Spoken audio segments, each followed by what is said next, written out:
Então, pessoal, agora eu já estou falando demais e está na hora de nós fazermos a leitura da nossa página preparatória. Pedir à nossa irmã Marisa a gentileza de ler para nós esta página do livro Religião dos Espíritos, mensagem de Emmanuel. Boa noite. Pureza, do livro Religião dos Espíritos, uma psicografia de Chico Xavier pelo Espírito Emmanuel. Bem-aventurados os puros, porque verão a Deus. Estudando a palavra do Mestre Divino, recordemos que no mundo, até hoje, não existiu ninguém quanto ele, com tanta pureza na própria alma.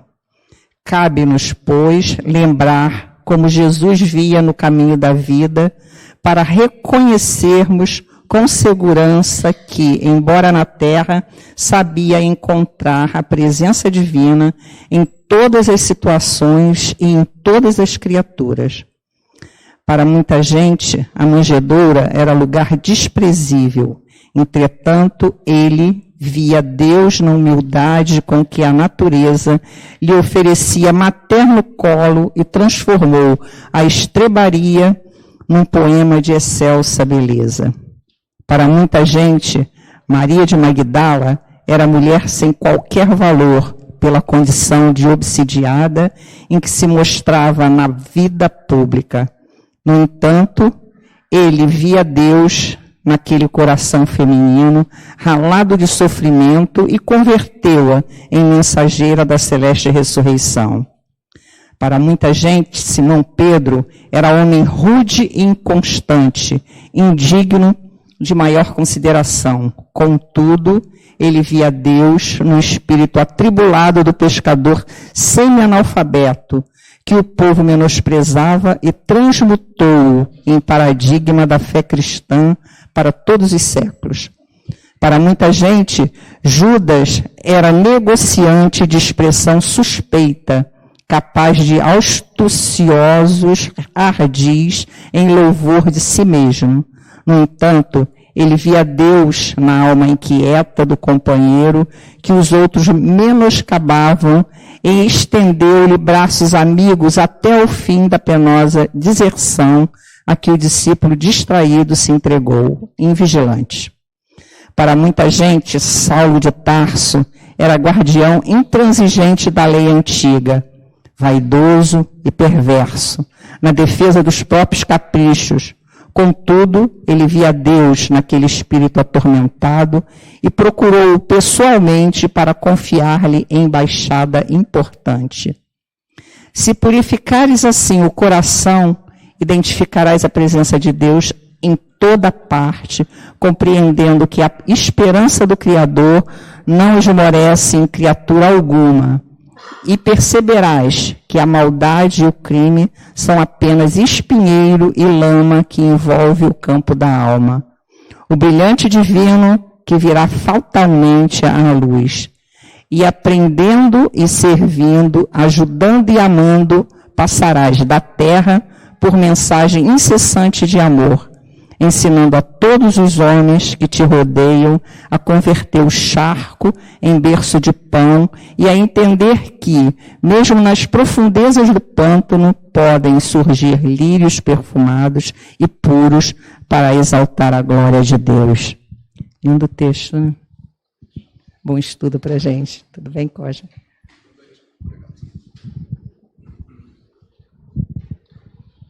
E meus irmãos, hoje nós estamos recebendo nosso querido irmão Cosme Deolindo, que já é também, como eu costumo dizer, um ceasiano, né? Já trabalha, já vem à nossa casa há muitos anos, é um querido companheiro. Que ele seja muito inspirado nesta noite, em que ele vai nos falar sobre a mensagem do Cristo.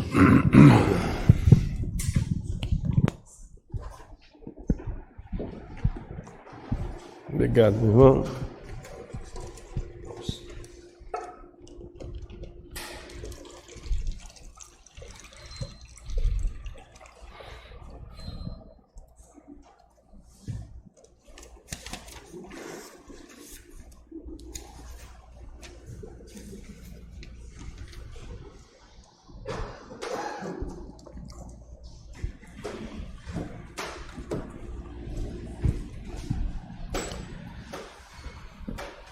Que a paz e a luz do nosso divino amado Mestre Jesus esteja em nossos corações.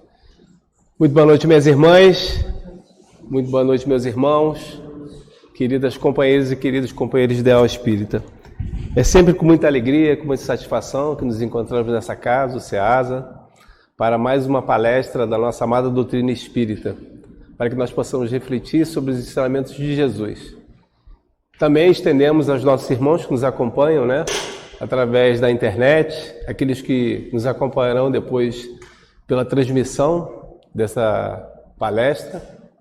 E é sempre muito bom a gente falar do Evangelho segundo o Espiritismo, como nós já estivemos aqui outras vezes, falamos que esse ano é um ano muito especial, também como foi o ano passado. São 161 anos de publicação. A gente sempre está passando pelas casas espíritas e ratificando a importância dessa obra, que é a terceira obra da nossa codificação espírita, e é um livro que deve ser realmente estudado, não apenas nas aberturas de trabalho dentro dos centros espíritas, como um trecho de abertura para ambientação, mas sim como um acessório necessário para as nossas vidas, porque é através do Evangelho segundo o Espiritismo que nós vamos encontrar a mensagem moral do Cristo. Quando nós estudamos o Evangelho segundo o Espiritismo, estamos estudando a moral de Jesus. E essa moral, para nós, ela é fundamental para que nós possamos nos elevar espiritualmente. Somos todos espíritos imperfeitos ainda procurando a nossa evolução espiritual. Hoje nós temos como responsabilidade de comentar esse capítulo 7 do Evangelho segundo o Espiritismo, Bem-aventurados têm puro coração. A nossa irmã já fez uma leitura de abertura aqui, comentando sobre esse trecho do Evangelho. É um trecho realmente bastante interessante. E antes da gente entrar especificamente para comentá-lo, eu gostaria de ressaltar mais uma vez que essa obra, o Evangelho segundo o Espiritismo, por esse ano de publicação que nós temos, ele é uma obra diferenciada, tanto que os amigos espirituais, eles comentaram com Allan Kardec que ele deveria segurar um pouco mais, lá quando nós estamos voltando àquele ano de 1863, para que ele refletisse um pouco sobre aquilo que ele colocaria dentro do livro. Allan Kardec, é claro que ele recebe essas instruções e acata, e ele só vem publicar o Evangelho segundo o Espiritismo em meados de abril de 1864. Somente, praticamente no ano seguinte, é que ele vai publicar a obra, ela um pouco mais elaborada. Pediram que ele refletisse sobre tudo aquilo que ele escreveu. E é o mais interessante, ele não havia falado com ninguém que publicaria a obra, mas os amigos espirituais mandaram essa mensagem e ele acatou. A obra sai em meados de abril de 1864, com o nome de Imitação do Evangelho. Não é o nome como nós temos hoje, o Evangelho segundo o Espiritismo. E ele se afasta de Paris. Allan Kardec, que era um homem que trabalhava muito, labutava demais dentro do seu ofício, e ele, nas horas vagas que ele buscava para poder fazer a divulgação da doutrina espírita. Ele, de fato, se afasta um pouco da sua cidade, onde ele morava, que era Paris, e vai para uma cidadezinha chamada Santo Andrés, que é uma cidadezinha praiana, e lá ele monta a estrutura da imitação do Evangelho. Em 1865, no final do ano, está fazendo esse ano 160 anos, ele vai publicar a obra como nós conhecemos nos dias atuais, o Evangelho segundo o Espiritismo. Agora, o que é o Evangelho segundo o Espiritismo? O Evangelho segundo o Espiritismo é efetivamente a orientação máxima de Jesus para todos nós. Então é esse elixir, como nós falamos aqui, essencial para as nossas vidas. Se nós queremos alcançar a felicidade, alcançar aquele reino de Deus, o reino dos céus, como anunciou o Mestre, nós devemos buscá-lo através das suas orientações. E essas orientações estão dentro do Evangelho. Agora, o Evangelho segundo o Espiritismo é uma obra que fala sobre esse Evangelho à luz do Espiritismo. O que é bastante importante e que nos cabe reflexão sobre todos os pontos que ela aborda. Porque conforme nós vamos estudando, vamos observando as frases, as sentenças, os parágrafos, nós vamos encontrar dentro das entrelinhas informações valiosíssimas que modificam as nossas vidas. Então, estudar o Evangelho é muito importante. Estudar o Evangelho segundo o Espiritismo, então, é mais importante ainda, principalmente para nós, os espíritas. Allan Kardec, orientado por esses amigos espirituais, vai publicar uma síntese da Bíblia. Se nós fizermos uma pesquisa aqui, quantas pessoas efetivamente já se debruçaram sobre essa enciclopédia chamada Bíblia? Segundo o Herculano Pires, o grande pesquisador, filósofo espírita, Herculano Pires, hoje já no plano espiritual, a Bíblia é efetivamente uma enciclopédia de livros.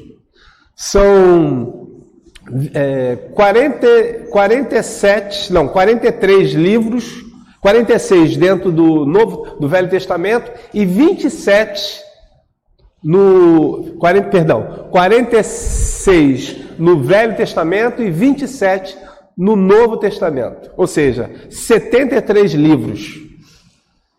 Então, Allan Kardec recebe essa orientação dos amigos espirituais, coordenados pelo Espírito de Verdade. O Espírito de Verdade é o Espírito que vai coordenar todos os espíritos que o ajudaram na codificação do Espiritismo. E o Espírito de Verdade, ele não aparece em todos os capítulos da codificação. Então, quando nós estamos falando que ele não aparece em todos os livros da codificação, significa que ele não está sempre em todas as obras, no Livro dos Espíritos, no Livro dos Médiuns, no Céu e Inferno, na Gênesis. Ele vai aparecer em alguns momentos para poder fechar esse raciocínio. E essa orientação que está na abertura do Evangelho segundo o Espiritismo é do Espírito de Verdade. Para nós, os espíritos, o Espírito de Verdade, vocês depois procurem saber quem é. É o próprio Cristo, é Jesus. Então, nós temos nessas informações a vida de Jesus e o que ele nos passa como mensagem. A missão de Jesus, qual era a missão de Jesus quando ele veio à Terra? Anunciar o reino de Deus e o reino dos céus. É o que a gente observa nas perícopes, nas passagens dos evangelhos. É isso que a gente observa. Essa mensagem de Jesus é uma mensagem que ficou hoje muito conhecida, apesar das pessoas às vezes nem terem lido, pego no Evangelho segundo o Espiritismo ou na Bíblia em algum momento, mas já conhecem. Por quê? Por causa dos momentos no mundo do cristianismo. O Natal, a Páscoa, são momentos em que as pessoas começam a ouvir histórias a respeito de Jesus, o que é bom, é muito salutar. E Jesus fez vários atendimentos, né? Contou parábolas, fez várias observações a respeito da conduta daquelas pessoas que o procuravam. E Jesus também foi bastante contundente naquilo que ele considerava que era condenatório. Por isso, o mestre angariou vários adversários. Não que ele não gostasse, mas simplesmente que ele falava a verdade para aqueles que eram hipócritas, para aqueles que falavam uma coisa e faziam outra. E dentro dessa trajetória do mestre, falando sobre parábolas, fazendo atendimentos, recebendo a todos aqueles que o procuravam, estão os discursos de Jesus. O que são os discursos de Jesus? São as passagens evangélicas que Jesus está ensinando algo ao grupo que estava sempre presente. Quem eram essas pessoas que estavam presentes? Normalmente os discípulos que o acompanhavam e a multidão, que sabia que quando o mestre chegasse, tinha algo para lhes oferecer. Jesus não oferecia ouro, não oferecia dinheiro, não oferecia nada, além daquilo que ele trazia como mensagem do Pai, que assim ele nos ensinou, chamar Deus de Pai. A partir de Jesus todos nós podemos ter um entendimento melhor da divindade que é Deus. Jesus chamou Pai nosso que estás no céu, quando ele nos ensina a orar. E quem pede para que os ensinasse a orar são os próprios discípulos. Então, se nós entendemos que Deus é Pai, com certeza é a orientação do Mestre amado. E Jesus, através desses discípulos que ele tinha como seus filhinhos, como ele mesmo dizia, nesses discursos que ele fez, o maior discurso que Jesus fez foi em julho, e faltava muito pouco tempo para que ele retornasse ao plano espiritual. Ele estava perto de Cafarnaum. Cafarnaum era uma cidade onde, na realidade, era uma cidade pesqueira, de porto pesqueiro, e que era uma cidade de trânsito, onde havia muito comércio. Havia perto de Cafarnaum, cerca de 2,5 km, uma colina onde havia como se fosse um anfiteatro, em que as pessoas mergulhavam e quem estivesse mais acima, a sua voz projetava. E assim Jesus, naquele julho, vai até esse anfiteatro e ali ele vai proclamar o seu maior discurso, que ficou conhecido como o Sermão das Bem-aventuranças, ou também conhecido como o Sermão da Montanha, né? Os 10 que ali estavam junto com ele, os assessoraram para que Jesus pudesse falar para toda aquela multidão. Nos relatam os benfeitores amigos espirituais, que eram cerca de 5.000 pessoas que lá estavam naquele momento, quando Jesus vai proferir esse sermão. E veja que não era uma coisa muito simples para poder falar para 5.000 pessoas, numa época que não tinha todo esse equipamento tecnológico que nós temos nos dias atuais. Era falar apenas com gogó, falar com vontade, falar para que aquelas pessoas pudessem entender.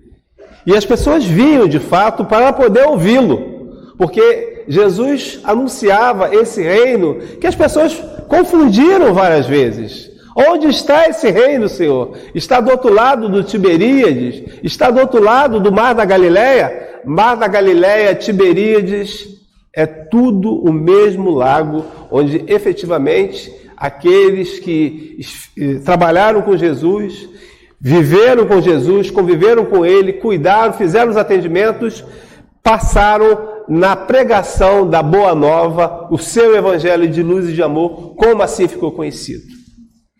A maioria das passagens que estão nas perícopes, Jesus proferiu naquelas vilas, eram verdadeiros vilarejos que estão circundados por esse mar da Galileia, esse Tiberíades. A maioria daqueles casos que nós encontramos dentro das passagens evangélicas. E nesse momento, nesse julho, quando Jesus se dirige àquele local, ele vai proferir esse sermão que ficou conhecido como o Sermão das Bem-aventuranças. O que Jesus disse nesse Sermão das Bem-aventuranças? Jesus nos afirma o seguinte, ele começa o sermão nos afirmando, bem-aventurados, ou seja, felizes, né? Os pobres de espírito, porque deles é o reino dos céus. Ele já começa exatamente isso, colocando que felizes eram os pobres, né?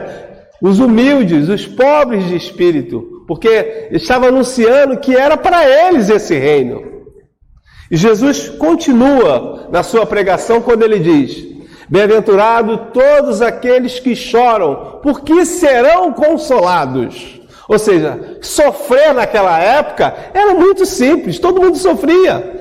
Não havia amparo social, não havia nenhum tipo de situação que as pessoas pudessem ficarem sustentadas pelo Estado. Você morria simplesmente por uma gripe e as pessoas não tinham dinheiro. O que era objetivo da maioria das pessoas e das suas famílias era a sua subsistência. Era você ficar vivo. E Jesus continua esse sermão, né? Quando ele diz: bem-aventurados sois todos aqueles que são mansos, porque herdarão a terra. Ou seja, fazia condições para que o reino de Deus, aquele que quisesse alcançar, pudesse passar por todas essas bem-aventuranças que eles estavam ali anunciando. E na quarta bem-aventurança, Jesus diz: bem-aventurados são aqueles que têm fome e sede de justiça, porque serão saciados. Ou seja, aqueles que guardavam a lei, aqueles que estavam interessados efetivamente na justiça. Na quinta bem-aventurança, Jesus diz o seguinte: bem-aventurados são aqueles que são misericordiosos, porque alcançarão misericórdia. E na sexta bem-aventurança, Jesus diz: bem-aventurados aqueles que têm limpo o coração, porque são efetivamente aqueles que verão a Deus, aqueles que estarão próximo deles. Jesus falava com todo carinho, anunciando cada uma dessas bem-aventuranças de modo muito tranquilo e muito direto para aqueles que ouviam, uma multidão de 5.000 pessoas. Bem-aventurados são os pacificadores, porque serão chamados filhos de Deus, na sétima bem-aventurança. Essas 7 bem-aventuranças nós podemos afirmar que elas estão associadas a uma questão pessoal de cada um de nós. Se nós não nos propusermos a vivenciar cada uma delas, nós não alcançaremos esse reino. Ou seja, é uma ação voluntária de cada um. Não é minha mulher que tem que fazer por mim, não é o meu filho que tem que fazer por mim. Sou eu que tenho que me conscientizar para assim me fazer representar e me fazer detentor desse direito. As 2 últimas bem-aventuranças, Jesus diz: bem-aventurados sois todos vós que são injuriados, porque deles é o reino dos céus. Ele repete que aqueles que sofrem perseguição, que sofrem acusações, que são caluniados, também receberão o reino dos céus. É a mesma informação daqueles pobres de espírito. E na última bem-aventurança, Jesus diz: bem-aventurados sois todos vós que sofrerem injúria e mentira em razão do meu nome, porque grande será o vosso prêmio que estará no reino dos céus. Jesus não diz que está aqui, diz que estará no reino dos céus. Essas 2 últimas bem-aventuranças nos coligam à questão do grupo social, o grupo do SEASA, o grupo do movimento espírita, o grupo dos cidadãos cariocas, o grupo dos cidadãos fluminenses do estado do Rio de Janeiro, o grupo do Brasil. Nós precisamos nos imanar para que nós possamos crescer juntos. Não existe crescimento espiritual largando um a mão do outro. Há necessidade. E essas 2 últimas bem-aventuranças nos falam exatamente disso. Nos falam que nós precisamos nos fortalecer. Porque é no fortalecimento, segurando a mão de cada um, que nós vamos crescer.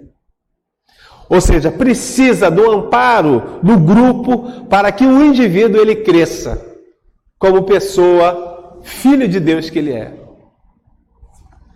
Estão aqui anunciados nesse sermão da bem-aventurança aquilo que Jesus veio.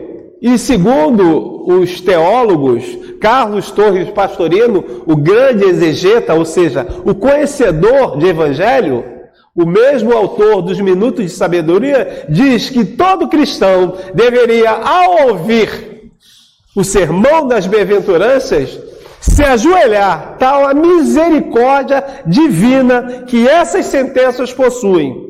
porque representa um presente, a misericórdia de Deus para todos nós.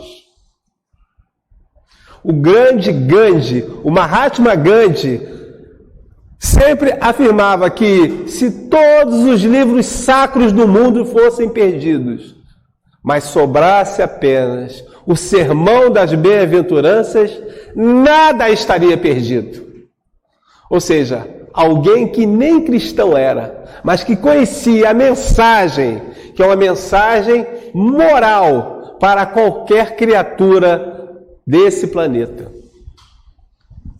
Temos nesse Sermão das Bem-aventuranças um discurso muito inflamado de Jesus e o maior deles que ele, dentro daqueles vários discursos que ele proferiu. E Allan Kardec, quando ele começa o Evangelho segundo o Espiritismo, em 1864, a imitação, e depois ele muda para o Evangelho segundo o Espiritismo em 1865, ele vai pegar 4 bem-aventuranças e colocar dentro desses capítulos que nós estudamos, dos 28 capítulos que compõem o Evangelho segundo o Espiritismo.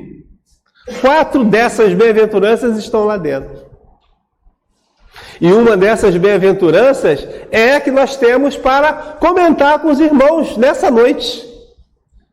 Bem-aventurados os puros de coração, os limpos também, assim colocado, porque verão a Deus.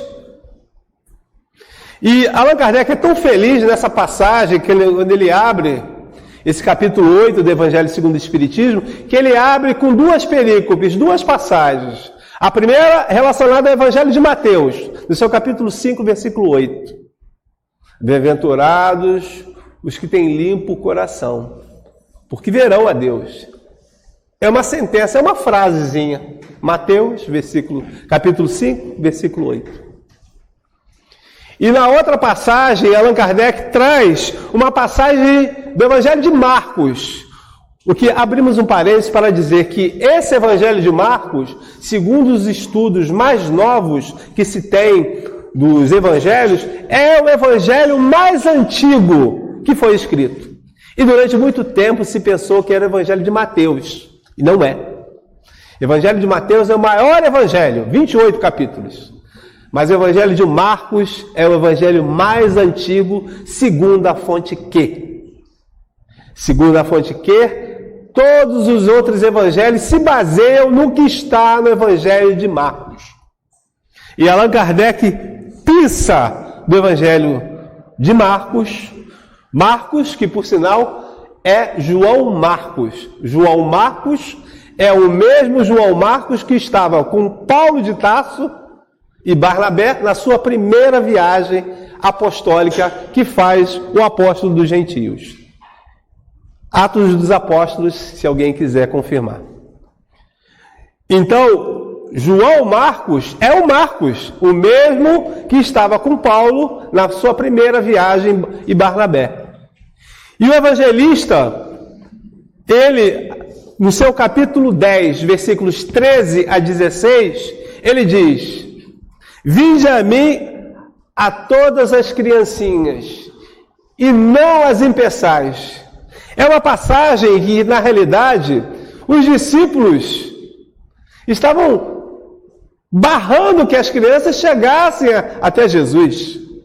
E Jesus, vendo aquilo, ele fica não contente. E ele diz para que deixem as crianças para que cheguem até ele. E o evangelista ressalta dizendo: vinde a mim todas as criancinhas e não as impeçais, porque o reino de Deus é semelhante para todos aqueles que assim são como crianças. Essa passagem é uma passagem muito importante quando a gente pega o Evangelho para a gente observar e ler, porque nos parece que o reino de Deus, o reino dos céus, reino de Deus e reino dos céus é a mesma coisa, tá, gente? É porque às vezes se fala reino de Deus, reino dos céus. Os judeus não falavam Deus, não se pronuncia Deus para os judeus. E Jesus já era judeu. O reino dos céus, algumas pessoas às vezes acham que é para as crianças. o que é uma grande alegoria. O que Jesus queria fazer era efetivamente dizer que se nós não tivermos o coração puro, tivermos humildade de uma criança e estivermos com as nossas mentes abertas, nós não alcançaremos esse reino. E por que Jesus faz essa analogia? Por que Jesus faz essa comparação? Porque fica mais fácil para a gente poder entender. Uma criança, todo mundo aqui tem filho, tem sobrinho, tem neto, ou já é alguém que já tutelou uma criança, sabe que uma criança quando brinca, ela só quer brincar. Ela não tem maldade alguma, principalmente aquelas em idades mais tenras. 2, 3, 4, 5. Eu já tive filho, meu filho hoje já tem 20 anos. Mas eu tive filho também, que eu brinquei com ele. E são idades, são faixas que efetivamente vão se modificando na criatura humana. E a doutrina espírita, nesse particular, vai nos revelar o quê? Que o espírito que está por trás daquela criança é um espírito milenar, que já viveu várias encarnações. Traz nela todo o seu preparo, toda a sua experiência de outras vidas, mas que naquele momento, naquela existência, naquele local, está vivenciando o quê? Uma misericórdia divina, quando os amigos espirituais dizem, em O Livro dos Espíritos, a infância é o momento em que nós, responsáveis que somos, tutores das nossas crianças, podemos lhes orientar. Ainda não há todo o acabamento daquilo que ele traz como espírito imortal que é.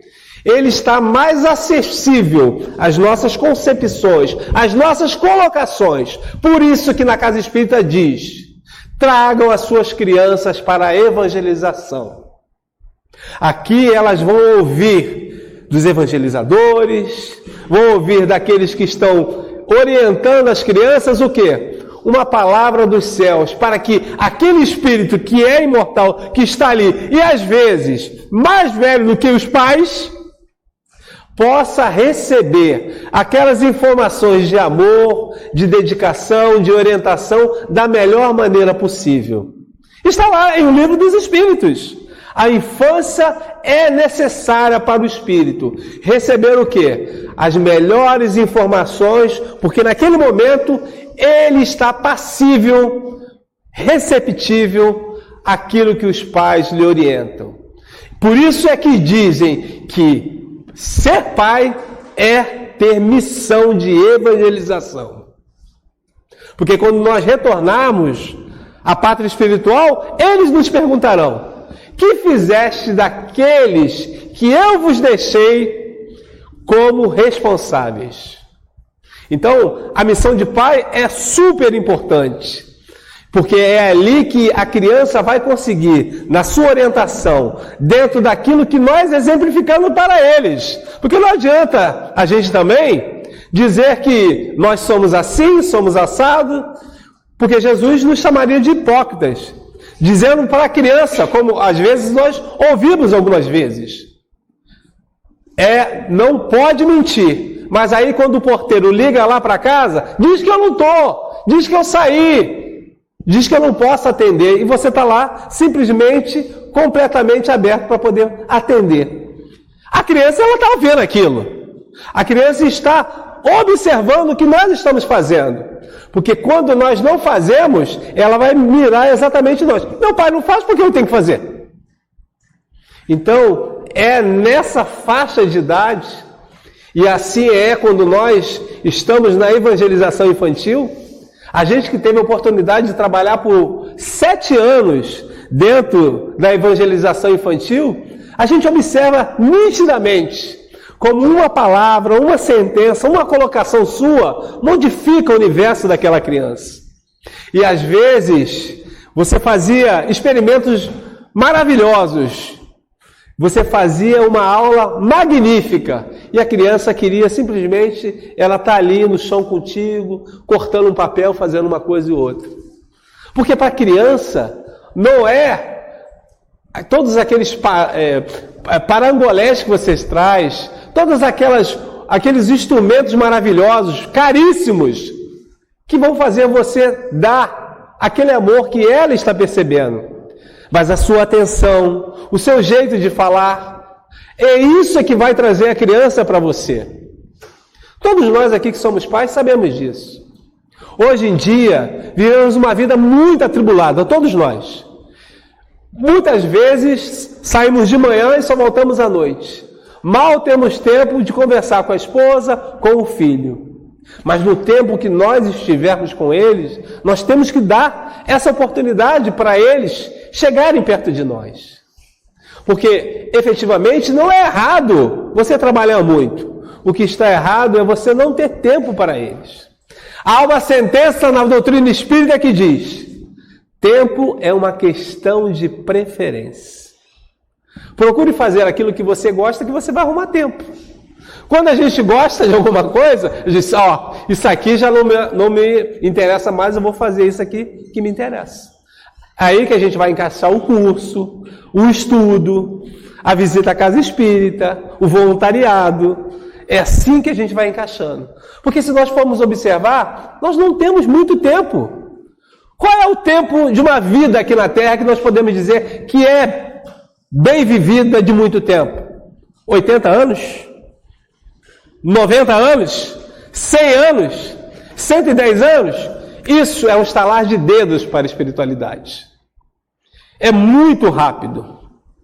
As orientações de Jesus que estão nesse capítulo nos falam a respeito das condições eternas que nós precisamos observar. Porque dentro desse capítulo, nos 4 primeiros parágrafos, ele está nos informando que nós devemos entender como pobres, aqueles que têm o quê? O nosso coração voltado para fazer o bem, para sermos humildes, e que a humildade é essencial para tudo aquilo que nós fazemos na vida. Ninguém pode ver o reino dos céus se a gente de fato não merecer isso. Como nós vamos poder encarar a espiritualidade se efetivamente no íntimo nós sabemos que nós não fizemos aquilo que nós deveríamos fazer? E de uma maneira ou de outra nós sabemos. Porque a nossa consciência é o nosso verdadeiro juiz. É aquele que nos cobra, é aquele que nos diz. Então, nesse capítulo, bem-aventurados os que têm puro coração, porque verão a Deus, está fazendo uma analogia. E a criança, na realidade, representa aquilo que nós devemos buscar. A pureza, a simplicidade e, principalmente, nos abrirmos para as perspectivas que nos chegam através de conselhos, de mensagens, de informações que estão principalmente dentro desse Evangelho. Esse Evangelho é rico para que nós possamos entender que Jesus tem um propósito para cada um de nós. E esse propósito está ao nosso alcance. Não depende de ninguém, só depende de nós.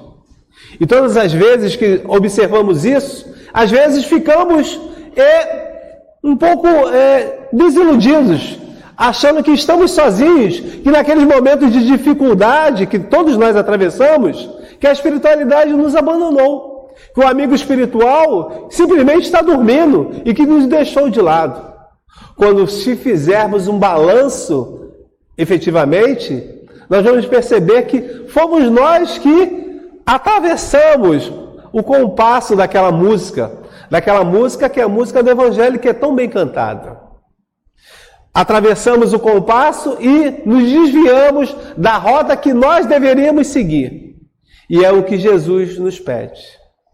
Todo mundo aqui, com certeza, já viu aquela série Os Escolhidos, The Chosen, que é uma série maravilhosa, em que há várias passagens ali a respeito de Jesus. E muitas vezes os discípulos estão ali preocupados com o que o mestre dizia. Senhor, não estamos entendendo o que o Senhor está colocando para nós, porque ainda não é chegado o momento. Mas efetivamente o momento chegará. E quando ele chegar, eu vos explicarei. E é muito fácil isso, de fato. Na realidade, as coisas só acontecem quando elas têm que acontecer. Ninguém chega à casa espírita por acaso. Os amigos espirituais já fizeram muito por nós. E aqui nós nos encontramos. Então, quando, nesse capítulo 8, ele nos fala a respeito das condições humanas que todos nós precisamos para nos elevarmos com esse nosso coração, o coração nós podemos entender como mente. E mente é necessário para que nós possamos evoluir. Se nós observarmos cada uma das bem-aventuranças que Jesus proferiu, nós vamos imaginar que efetivamente nós, quando ele diz que são o reino dos céus, o reino de Deus, é para os pobres de espíritos, são para todos nós. Nós somos mendigos espirituais. Temos que atentar para essa mensagem que Jesus nos fala. Mas precisamos despertar para conseguir esse reino, nos fazermos merecedores dele. Então temos que nos colocar como humildes. E para que essa humildade aconteça, nós temos que nos elevar espiritualmente. O choro faz parte do crescimento espiritual de qualquer um. Ninguém vai crescer se não chorar, se não passar por dificuldades. Emmanuel, o grande guia do Chico Xavier, nos dizia que o espírito, ele só cresce perdendo água. E aí ele escolhe como. Ou seja, através do choro ou através do suor, que representa o trabalho. O choro é necessário e significa que nós estamos chegando mais próximos daquilo que nós queremos.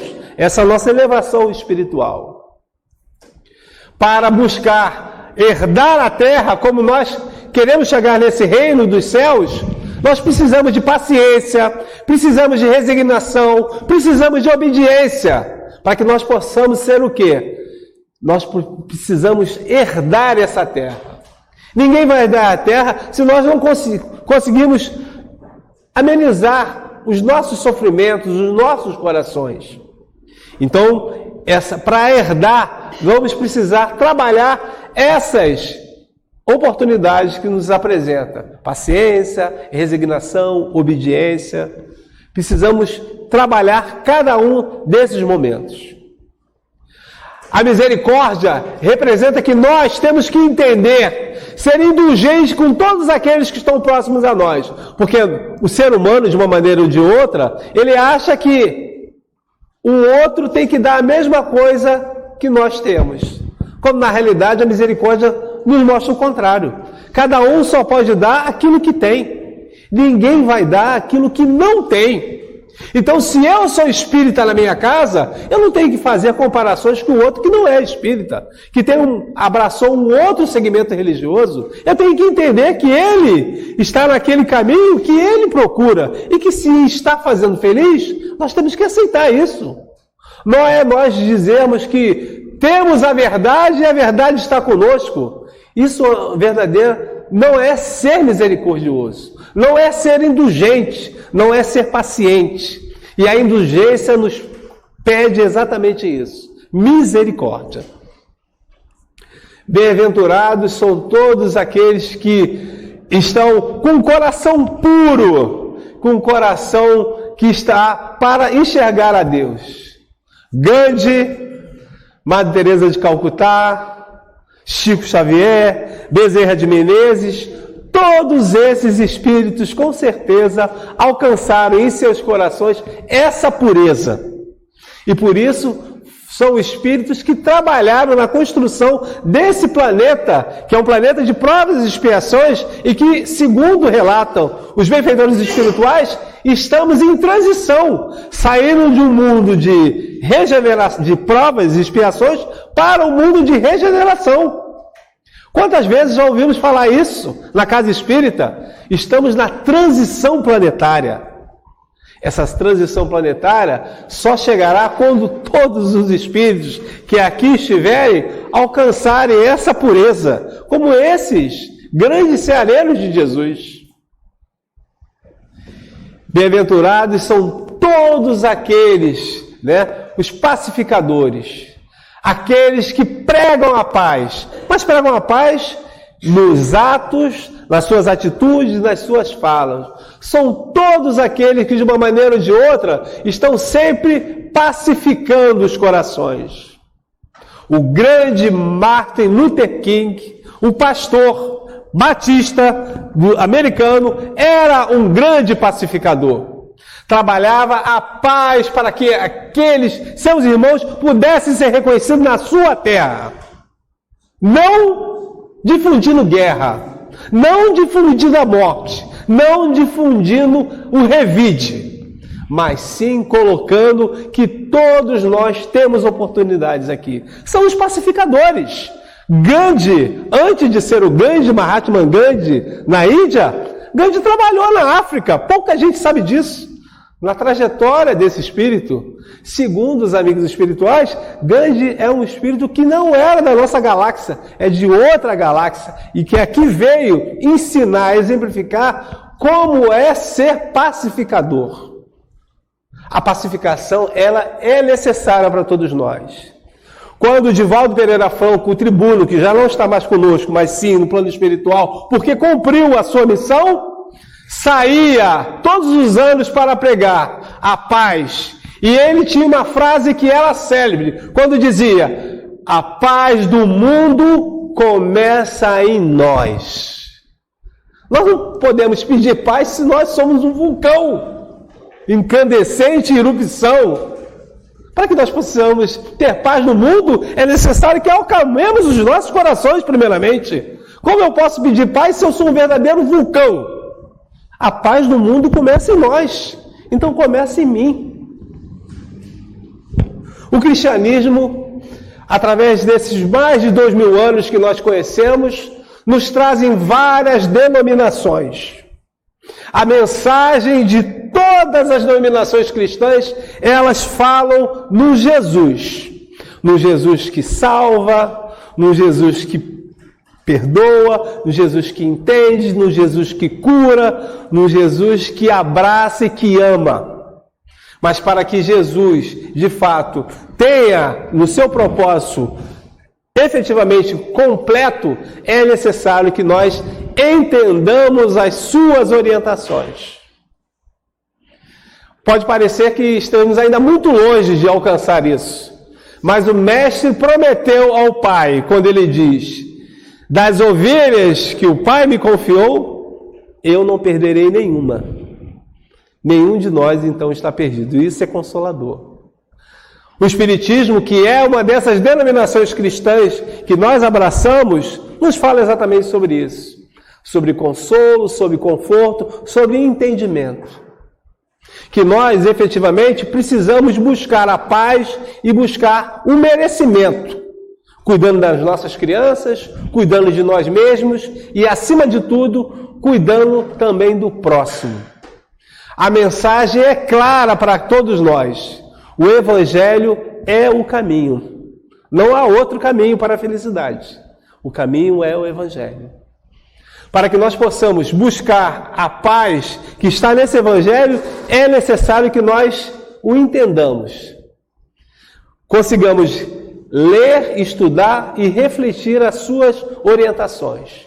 A partir daí, vamos exemplificar, para que nós possamos ser dínamos, divulgadores dessa mensagem de amor, de esperança, que é a mensagem que Jesus coloca para todos nós, a sua grande esperança em cada um.